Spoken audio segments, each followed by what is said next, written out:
All right, everybody, welcome back to another episode of the Investor Frame podcast. I'm here with one of my good friends, Chad Young. He and I got to know each other through the Collective Genius Mastermind. He's a member of the Whale Club and doing some cool stuff with us there. But Chad, let me quickly introduce you. I know you have a really interesting business. You live in Coeur d'Alene, but you do all your business out of Spokane, which is just right across the border there. And what I love most about your story is that you built your business off of relationships. You did 90 deals or so last year, which is not a small feat for an operation of your size. So I'm really excited to have you come in and share your story about how you're using real estate and using your business to actually help you get closer to the things that you want. So welcome in, Chad. It's great to have you. Yeah, cool, man. And we did, we'll do just shy of 90 this year. We did 40 last year. So, but I mean, relationships have allowed us to double every year we've been in business. So go from 40 to 90 is a testament to, to your ability to run and operate that business. Tell me a little bit about your business right now. What does the size look like? Like, tell me a little bit about, just the size of your business. Yeah, for sure. And it's funny that you talk about like going from 40 to 90, because as myself, I could do about 40 deals a year. It's just like 3 a month for the most part.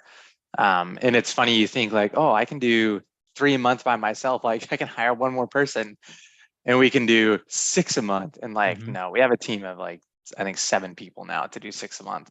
Well, we're doing way more than 6 a month, but it's, yeah. So current team size is we just brought on a project manager last week, which thank God, because that was the Achilles heel of our company, hands down. But they're all in-house except for one virtual assistant in the Philippines. But we've got a full-time dispo guy, which is interesting because he's the only full-time dispo guy in our entire area. So we've been able to. What is his name? Because he's always doing the flamingo stuff that I see him on. What's his name again? AJ Sheffield. Yeah. Oh man, I love AJ. Yeah, I know him from Denver. I've never met the guy, but I love all his stuff. No, he's a cool dude. He's like the life of the party. And he's if you look at like predictive index profiles, he's a collaborator, and his like social is like off the charts, and like he just loves being with people. But yeah, so we've got a full-time dispo guy. We've got myself, that kind of visionary marketing, finance, stuff like that. And then we've got an acquisitions guy, project manager, a lead manager, transaction coordinator. I think that is it. So we are going to be hiring another lead manager here in the pretty much immediate future. So, but that's pretty much it. It's a small team, it's not that big of a team to do that kind of volume is impressive. And I want to back up for a second because I sort of skipped over this, but tell me a little bit about your background. I know you came from, a military background, right? Mm-hmm. How did you go? What was that journey of getting into real estate like? Yeah, so I was a prior Army reservist for about 6.5 years. And during that time, my wife and I had started a janitorial company, literally because I wanted to have money to invest in real estate. Before I really I was thinking traditional route, you read Rich Dad, Poor Dad. You're like, oh, I just got to start stacking rentals and they go up in value. Then you pull money out of them, buy more, and they go up, and it's just a spider web. It doesn't work like that. Not if you want to scale and do it fast and not have a lot of your own money into it. And we had this really, really cool life turning event about 3.5 years ago. We had our first son. And I just got really, really serious about it at that time, that I wanted to learn everything I could about flipping houses. Because we had built a successful janitorial company at that time, we had systems in place, processes in place, management in place. I was working like an hour a week and we were making 6 figures. Like we were doing really well with very little effort. But when you're in positions like that, especially as an entrepreneur, you're one key employee away from leaving, from having to jump back into the thick of things. And janitorial work is all at night. And so knowing that if our manager left, I would be spending my nights quality control checking accounts, filling in for employees, I was like, this really does not sound fun. And so I literally remember reading the book on flipping houses in the hospital when we were having our first kid. And I just I had 40 hours a week to spend because I only worked like an hour a week in our janitorial company. I had one meeting every single week with our manager, and that was pretty much it. And so I just devoted myself full time to learning everything I could about real estate. It ended up the process was way quicker than I thought it would go. It's not fast enough for me, but it probably not for any entrepreneur. We always want those faster. We're always in that trap of comparing ourselves to these hyper growth real estate guys. They're influencers now that we see. But it was great, man. So that was 2019. I wrote tens of thousands of yellow letters and sent them all to bad data lists. We like, dude, if you could do it like it really, really bad from the beginning, I did it. So it took like 9 months to get our first deal. So marketed hard for like 9 months, spent like 25, 30 grand in marketing to bad lists, and then did a small texting campaign, got our first deal, and it was like a $50,000 wholesale. We like bought the house, cleaned it out, did basically nothing. We made 50 grand in like a month. And it was awesome. And I was like, wow, man, I had like 13 employees doing with the janitorial company. And like, I'd literally, when somebody called out, I was cleaning toilets like to make money.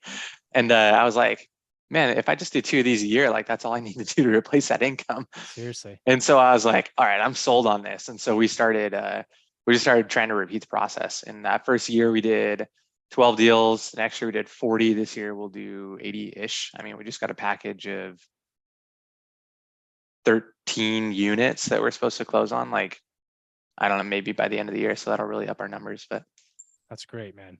Yeah. And I love that story because that's how a lot of people, first of all, I like the fact that you said we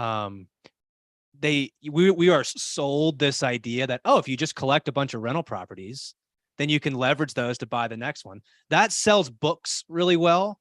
Yeah. In practice, it's not quite that simple. So what we end up doing is we end up getting into the business of investing, launching an investing business, which is very different than being strictly an investor, right? Yeah. There's all sorts of systems and processes and, growth. It's, and then of course you mentioned this comparison trap, which I have fallen prey to more times than I would care to admit, especially when you are around people who are doing the types of deals that you do or that you're wanting to do. I heard one of the partners in the Whale Club said something the other day about how, 6-figure businesses, they will have these months, right, where they make 100 grand in a month, let's say. And they say to themselves, at this run rate, I could be a 7-figure business. And then what they do is they say, I'm a 7-figure business owner, right? And they associate this with this identity. Yeah. And now they're spending as if they are a 7-figure business owner. Yeah. But they don't really have the systems and the processes to account for that. That's exactly what happened to me. It sounds like you avoided that trap, right? You avoided it by building it slowly. I mean, going from 12 to 40 to 90, in my mind, is indicative of your strength in building out the correct systems and processes. So I know you call yourself a visionary, but I would say that's indication of your ability to operate at a really high level.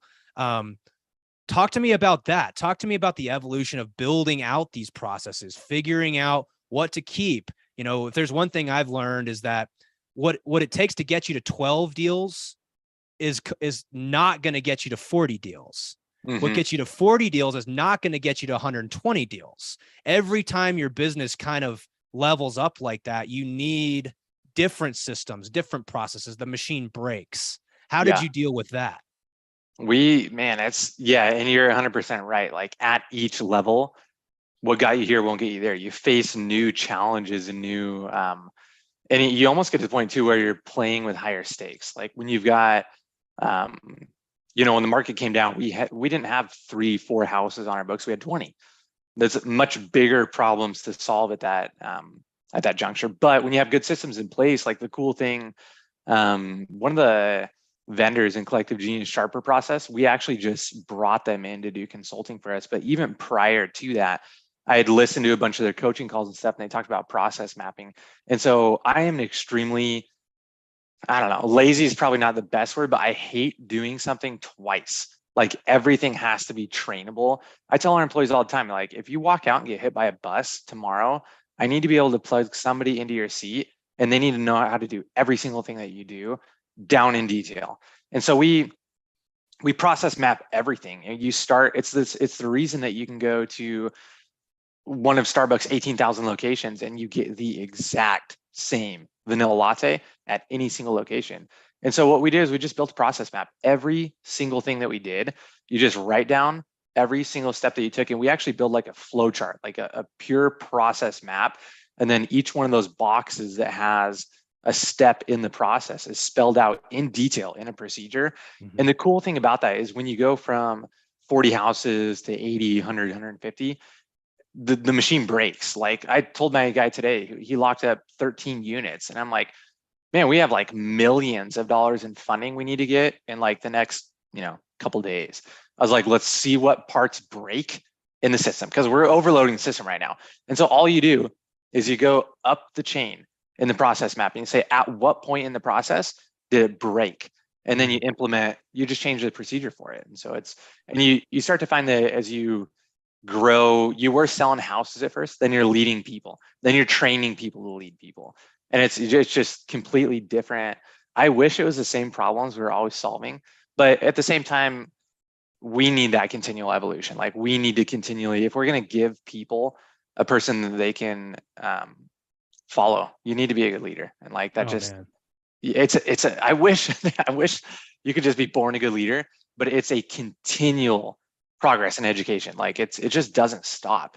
And you're like, oh yeah, once I get like these couple things down in leadership, it's going to be just sick. And I'll have my people like squared away and they'll know that they're all rowing in the same direction and like all aspiring for the same thing. We're all talking the same language and stuff. And then you get to that point, it's like, well, crap, now I got to be the next level because they expect to go to the next level. And you owe it to them. Like you have to do that for the people that you lead. So. You're describing my evolution right now. I mean, and I think that is the journey of being an entrepreneur, is actually being a leader. Man, yeah, it is a fun challenge that I'm welcoming. It sounds like you are as well. But let me ask you this question, because you've heard me talk about the concepts of barbells, right? Oh, yeah. And on one side, we want to have reliability, and the other side, we want to have asymmetry to the upside. We want to take bets that have really high upside, but really low downside. And you are in the process right now of continuing to grow your business. So where does this real estate business fit for you? Are you increasing the upside, or are you working to make it more and more reliable? That's a good question. I think we're continually looking at increasing the upside, and reliability also comes with that. I mean, you can't get to a point where you can increase, let's say, profitability or the upside until you have consistency and reliability. Like you have to build the foundation that you build upon. And so like a good example of this is as we've built reliability with lead flow and a reputation in the area, we're starting to increase upside in land development.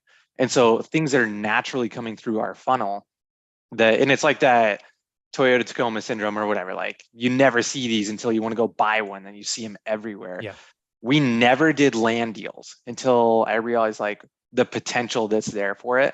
I don't even know how many of these we missed that came through our funnel. And now that we just know some of the potential for land, it's like, wow, we're having like, a land deal a month come through our funnel. We just had a wholesaler bring us something a week ago, and we got under contract. We're going to be able to build a 20-unit apartment complex on it. Like, I would have never even looked at those things till I knew what the potential is, and now they're everywhere. And so that's increasing. I mean, if you do one deal that makes you $1 million, that just made up for the last 80 single family homes you wholesaler flip. So, yeah, I mean, one of the things that we talk a lot about is there's a reason why some people seem to get lucky over and over and over again.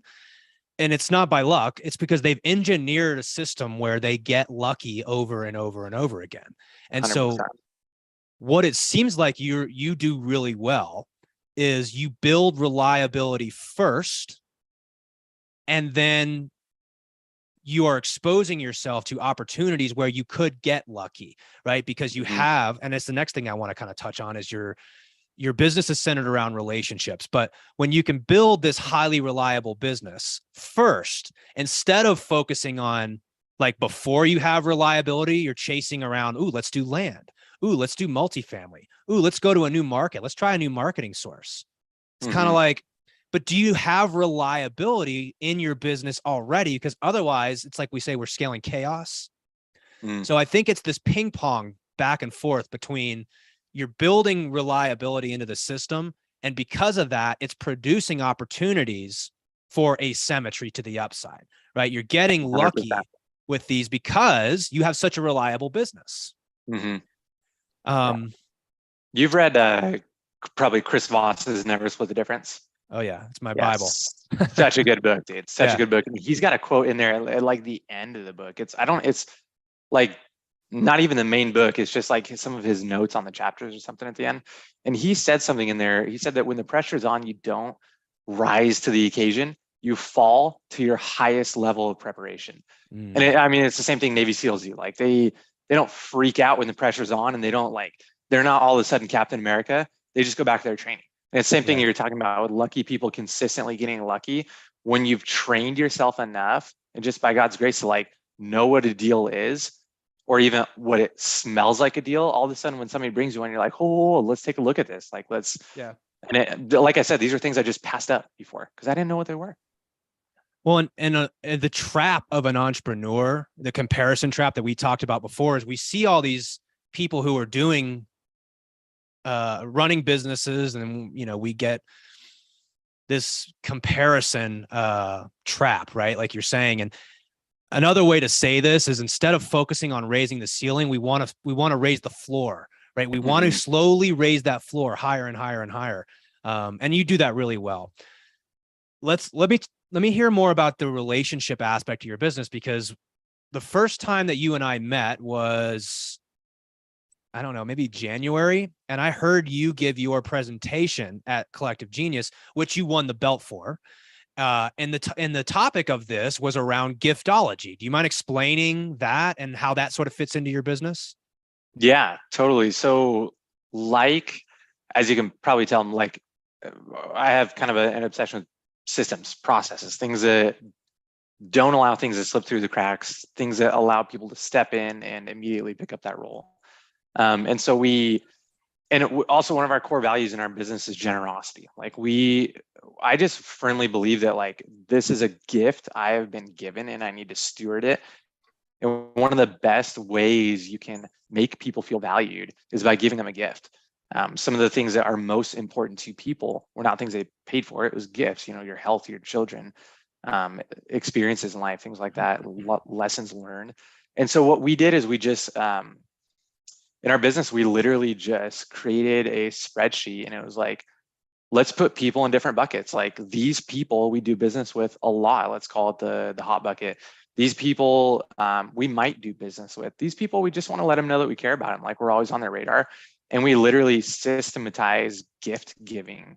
It could be anything from we cater an office's lunch once a quarter, something like that for a title company or things like that. All the way down to like when we get sellers, we get them very, very unique gifts to their life, to their situation, to things they care about. So anybody that we buy their house, like we get them a really nice gift. And I'm not talking like a, swag or hat with our logo on it and things like that. It's something that's like their family crest or their family name, like woven in a blanket or carved in a really nice piece of wood. Or we've gotten we just had a family that I think they had like 11 kids or something. And we bought their house and we got them a custom made like coat rack that had their family name on it and 11 hooks. Like it's stuff that's custom to them that hopefully they're not going to throw out. And it can always remind them of like a good transaction, a good relationship that we had with them. And so it's just cool. Important to us, man. I tell our employees all the time, it's a fill in the blank. I say, this business is blank, if nothing else. And the answer is relational. You do not have to spend money to make money. It helps. It really, really helps. I know guys that do millions every year just through relationships. One of the ones that really stuck out to me, and in fact, we took that and took it back and implemented in our business, was you had a scenario where I believe the mother passed away and the kids inherited the house, and you got them a wind chime with their mom's name and in loving memory of their mom. And I'm like, that's stuck with me for the last year. What an incredible thing, not only to do for that person. It's almost like the least we could do in these Right. types of scenarios. And Yeah. I love that shift as well from, don't go get them an easy home buyer t-shirt or hat, because Mhm. that's actually a gift for you. You're trying Yeah. to get them to wear your gift, right? Yeah. So I've taken this back, and there's a book, I forget the author's name, starts with the last name starts with an R, I think. But we do the engraved Cutco knives, get Yeah. people specific stuff. I like to wear hats, so we get people in custom hats for their company, different things Yeah. like this. We did the wind chime, and I just think it's incredible. My communication back to my team is what's the downside of doing that? The downside is you make a friend. Like, that's it. You do something nice for somebody and you don't get some sort of massive value. That's it. So if, but obviously you've benefited, your business has benefited tremendously from this type of gift giving and things like this. So talk to me about how you guys have benefited, not specifically from giftology, but from this approach to relationships, and how does that contribute to your business now? Yeah, and it honestly, it comes down to, and I'm sure you guys have them, but like a mission and a vision are like our mission in our business, our mission statement. It's written on our wall in like uh metal, like it's unchangeable. It's to value other people is more important than ourselves. And we pull it from a verse in the Bible, but it's literally having that servant's attitude towards other people. And we've just found that when we approach everything from a point of humility and from a point of looking to help other people, whether there's anything in it for us or not, it just always comes full circle to us. Like you mentioned a great example of like other people's companies, getting them step with their. We changed property managers a while back. We have like 4 different property management companies, but a new one we onboarded, we got them like a doormat. They're hundreds of dollars, and it was with like their company's logo on it, and it sits in their office now. And like every time they walk in, they have like this nice, beautiful doormat with like their company's professionally designed logo on it. Mm-hmm. There's just so many things you can do like that. And it, like you're saying, the downside is you make a friend, you build your relationship with that person. The upside is, one, you're changing this industry. Like a lot of people in this industry can get a bad rap for always wanting to be about profits and not people. You're trying to reverse that thinking. And 2, I mean, there's a potential that these people down the road might come to you and just be like, hey, I have this thing I want you to look at. Why don't you just give me your opinion? And it might be something you make $1 million on, or $30 on, or you were just able to help them. Either way, that gift, that relationship allowed that to happen. Like, we don't burn any bridges. Even if people really do us wrong in our community, we just say, hey, appreciate what you did. Like, it's probably just not going to be a good fit going forward. We don't burn any relationships, man. We try and build them. So I love it, man. You're gonna do really well for a long time, I think, with that. I'm going to shift gears a little bit because I want to ask you about your experience in growing this business. One of the things that we talk about as part of the Certainty operating system is that if you're going to do something new, let's first take time to go collect the data, right? Let's collect the data to see what we've got here. And as someone who's been growing their business quite a bit over the last 2 years, you've been doing a lot of new things, kind of wading into new territory, trying new land deals, trying different things like this. So if we don't have a ton of data, which anytime you really try to do something new, I mean, you can look to other businesses for case studies and things like this, right? But if I spend this money to go after this new marketing plan, is it going to work? Yes or no? I don't know. Right. So in absence of that data, what we do is we say we want a micro step. We want to take small steps so that we can start getting some data and feedback before we just jump in on the deep end and go all in on something without really understanding whether it's going to work.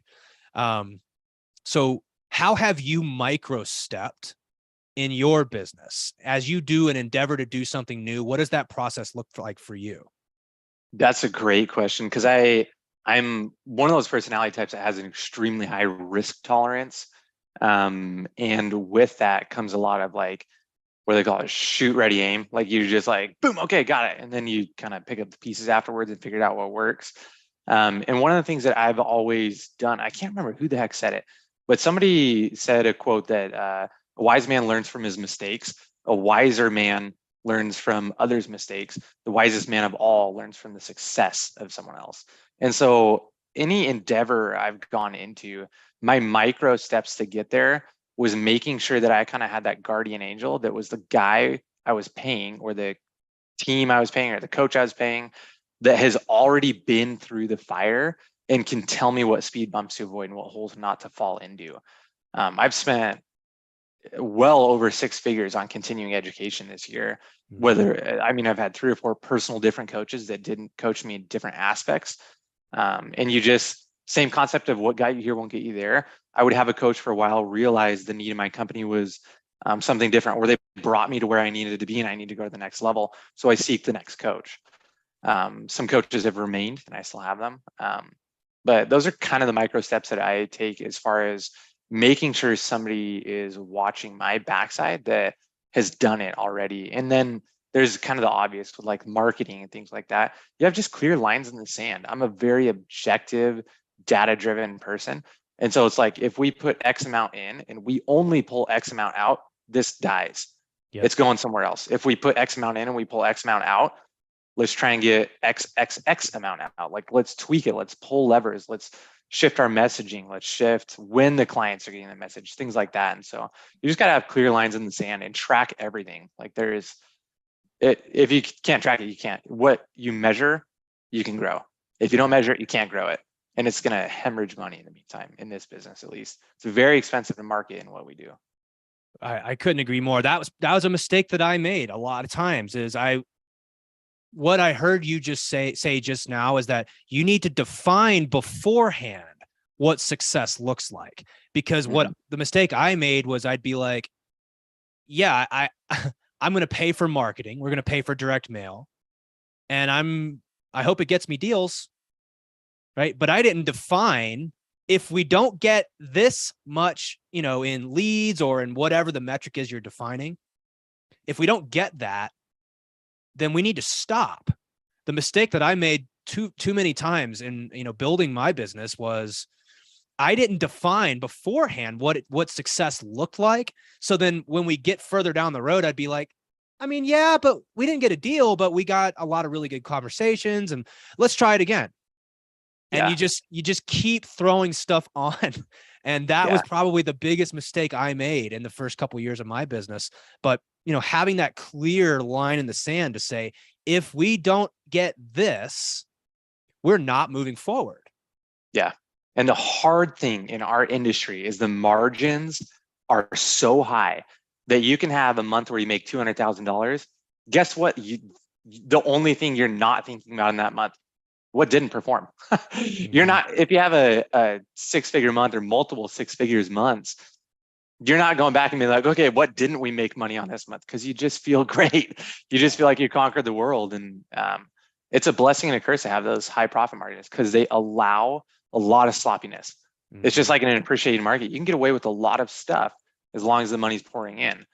But once the money stops pouring in, all of a sudden you're like, oh, wow, how did I not see that for 6 months? This marketing channel brought us nothing, and we spent $30,000 on it. Like, those are the types of conversations that you start to have when markets shift or when things slow down. But market shift for us has been like the best thing that ever could have happened. And so, well, I want to hear more about that, because the market has shifting. I mean, the amount of anxiety that I see in the industry right now is that, I mean, I haven't been in this business for that long, but like it's as high as I've ever seen it.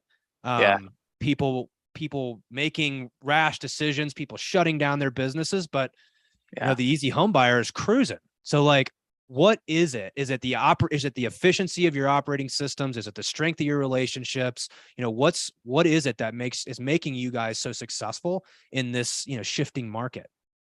Yeah. And it comes back to what you said, defining success. Like, I already shared with you our mission, our vision statement for the company. And these are things that everybody, like you talk about leadership, everybody on our team has these memorized. Like these, they live and breathe them in our company. It's not like, oh, it's up on the wall. Every company meeting, every single week, we recite these things together because they're so vitally important That's why we're able to do what we're able to do now. Our vision statement for the company is to be the most recognized brand in our industry, to be recognized by the people that we help and the good that we accomplish. And what we did over the last 2 years is we kept that first and foremost and said, okay, how are we going to be the most widely recognized brand in our industry? And we, through all lenses that we looked at that through, that funneled to our relationships, to our marketing, to our structure, to where we put our office. I mean, it funnels down to everything. And what we basically did is we had this vision to be positioned. 2.5 years ago, when I got into this, I was like, God, just let me learn how to flip like 3 to 5 homes, so I know how to do it. So when the market comes down, I can just pick them all up and do that. We did 100, well over 100 in that time. And we basically just wanted to be this massive net for when the market came down, people already knew who we were. We were established. We had authority. Can't remember who said it, but there's a difference between an expert and an authority. An expert is the person that knows the most about their industry. An authority is an expert everybody knows. And we just wanted to be the person that knew the most about it, but we wanted to be the person everybody knew the most about it. And so we have been loud and proud on every platform we could think of the last 2 years, growing that network, building those relationships. And people that needed to sell their house fast 6 months ago, like we were a vitamin to people like that. It's like insulin at this point. And that's a drastic use of words for that. But like there are people that really, really need to sell their house fast because the market's coming down and they don't want to risk a greater loss in 3 months or 6 months or a year.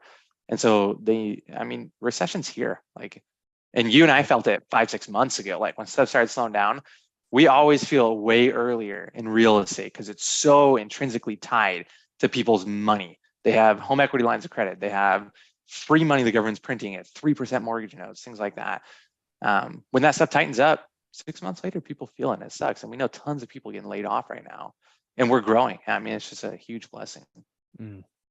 Yeah, it is. It's a testament to the work you put in before now, right? It's like you don't dig the well when you need the water, you dig it before, and you guys did that. And I love that you did that because I can see how you're going to be positioned to kind of ride this out and catch as the net as you described.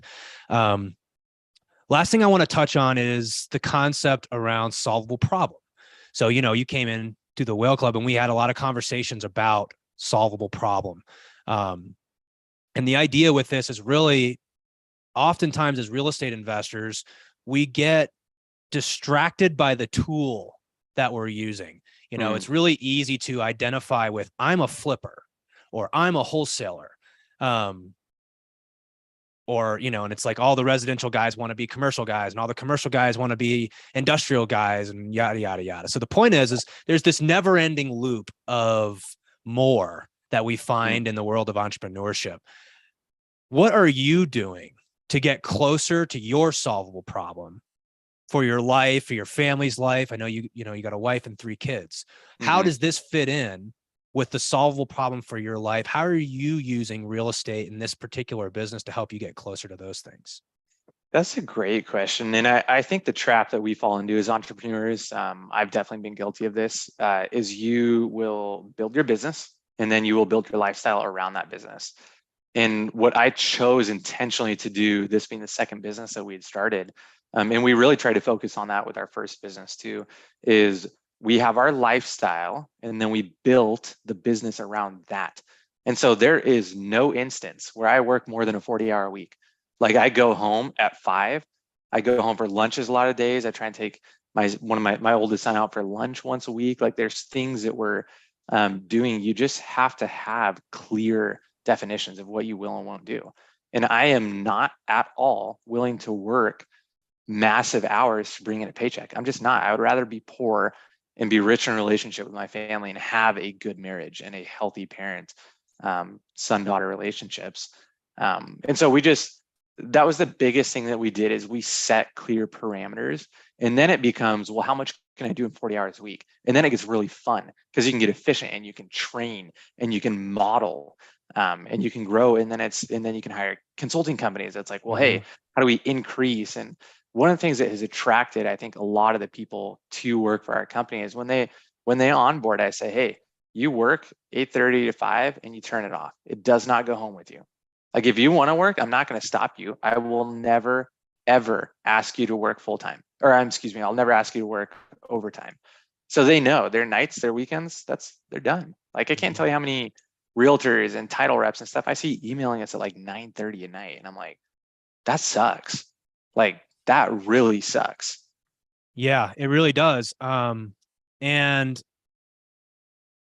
let me get your opinion on this. Entrepreneurship is often sold as, this term financial freedom is like when I make it's sold to us as like when you make a certain amount of money, now you don't have to work anymore. Mhm. You can just stop working. And I like what you said about, I actually find a fun game inside of the game. It's like you have this sense of certainty in your life and your business, and now it becomes this game. And one of the things that I say around my solvable problem is like, I want to be able to play business as a sport, which means I like showing up and solving problems. Like I enjoy this game. It's fun. Yeah.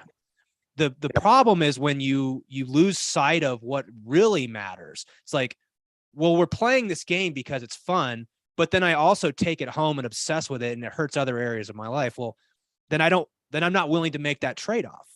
Yeah. 100%. But oftentimes real estate and entrepreneurship is sold as, well, eventually you're just going to get to this point where you sit in the owner's box and you don't do anything all day. And all you do is sit around and drink, Mai Tais on the beach or whatever. And I mean, maybe that is the solvable problem for some people, but for a lot of us entrepreneurs, that's not really what the goal is. The goal is to have an excellent relationship with the things that really matter in our life. Most of the time, I think of family and friends when I think of that. Mm-hmm. But I also want to be able to play business as a sport. I don't want to have to worry about, well, if I lose this game, am I going to lose overall? So I love that you talked about, you look at your business as a way to improve. It's a tool that you use to get better every day as a leader, as an operator. And it also makes you a good father and husband, I would imagine, as well. Yeah. And you're totally right. Like one of the risks that comes with us as entrepreneurs is we want that financial freedom. You only get to that point once you're doing enough deals. And you can only, we start out as entrepreneurs wanting to trade our time for money. So we really, really do everything we can to figure out how we can make the most amount of money in the shortest amount of time. Getting the biggest profit margins for in our industry is really well known for big profit margins. And then you get to this point, which is why you hire consulting companies and coaches. It's okay. Well, now I have the money. How do I get my time back? And you're continually going through that evolution. And you're 100% right that it's a sport. Like I come into the office every day pumped to come in here, man. Like it's when I have a 3-day weekend, like a long weekend, I'm itching to go back in the office because it's so much fun. And don't get me wrong, like I love the time I have with my family, but we've also created such an incredible culture here that like I love the time I have here. And I know that the 6 employees we have, I'm massively impacting what their future is going to look like. And that drives me. Like that is so fun. And I'm showing these people how you can do business in such a good way and build these relationships and have fun doing it. And it's profitable and it's addicting. I'm not gonna lie. I really, really enjoy it, but you can't, it's like a football team. Like you couldn't go to the what do they even call the Super Bowl? You can't even go to the Super Bowl with like a 5-man team. Like in order to get that freedom where the guy in the owner's box or the coach, you have to build out your entire team and you go through all the crap it takes to do that. But once you've got that team in place, like you either do it as a solopreneur or you grow big. Like it's not, in my opinion, there's no like medium. You grow it to where it's a business you can sell. Not that you need to, but it's a business that, in my definition of business, you can go on 2-week vacation, nothing stops. People know what their roles are, everything happens. Whether you want to sell a business or not, you can only get it to that point where all the roles are hired, everyone knows their jobs, there's measurables. And that's just the best place to be. Like you as a leader will always be the bottleneck unless you step out and let everybody do stuff. So, well, and it's back to the barbell, right? Like the idea is it's hard to step out of a business that's not ultra reliable. Yeah. You know, if you haven't gotten your business to be extremely reliable where you could take a 2-week vacation, then you're not there yet, right? You got to keep building that reliability. And until you do that, stop chasing upside, because it's just distracting you from actually building reliability. The reliability is what actually exposes you to additional upside. I got that backwards. I'm sure a lot of people do as well. And it's so funny to hear you say all that, because I went to Hawaii for 3 weeks in November, and I was like, this sucks. Like, like I loved Hawaii. We had a blast, but I was like, I told everybody that I was going to be taking 3 weeks off, and the business ran. Everyone did what they needed to do, but I was like, I want to get back on the phones. Like, I like interacting with my team. I like doing this business. So that was the first kind of aha moment to entrepreneurship. For me, is not just walking away and doing nothing. I still like to be engaged. I really enjoy that sort of stuff. And building that kind of business is a little different than what's sold to you, you know, in Robert Kiyosaki books and on Bigger Pockets. You know, it's like, it's just it's a little different than that. You know, I would, if I had to take a wild guess at the amount of business owners I know that work 60 to 80 hours a week, it's like probably 90% of them. I mean, their phones are always on. They're working at home. Like, they don't take vacations, and it's not as easy as what they sell you. But if you set those clear lines in the sand of what you will and won't do, then it's like free reign. You know what hours you can play in, you know what you can do, and it's gravy. Mm-hmm. Well, Chad, so how can people get in touch with you and find out more about, you know, what you're doing in Idaho, what you're doing in with Easy Home Buyer? How can people get in touch with you and find out more about you? Yeah, I am like the biggest idiot when it comes to tech. I have a Facebook. My business, I'm pretty sure, has an Instagram. We have a Facebook. Just Google us, The Easy Home Buyer. If you want my email address, it's chad@theeasyhomebuyer.com. That'll be like the best way to get a hold of me. So perfect. Well, I'll put all that stuff in the show notes here, so you guys can get in touch with Chad if you want to learn how he's building his business off of relationships. He's the guy to go to. He's been extremely kind and sharing with me in the past, and so thank you, Chad, for coming on. I really appreciate hearing your story and how, like I said, how you're using these tools to actually help you get closer to what you want in life. It's really inspiring. So thank you. Yeah, thanks, Bill. I'll see you next month in Florida, man. Looking forward to it. Absolutely. Clearwater. We were just talking. It's like, it's nice to go from Tampa to actually being on the beach in Clearwater. So I'm excited about that. Yeah, you're not on the bay. You're actually in the beach. That's pretty cool. It's like a 20-minute drive. Cool, man. All right. Well, thank you, Chad. Thanks everybody for listening, and we'll see you guys on the next episode. Thanks.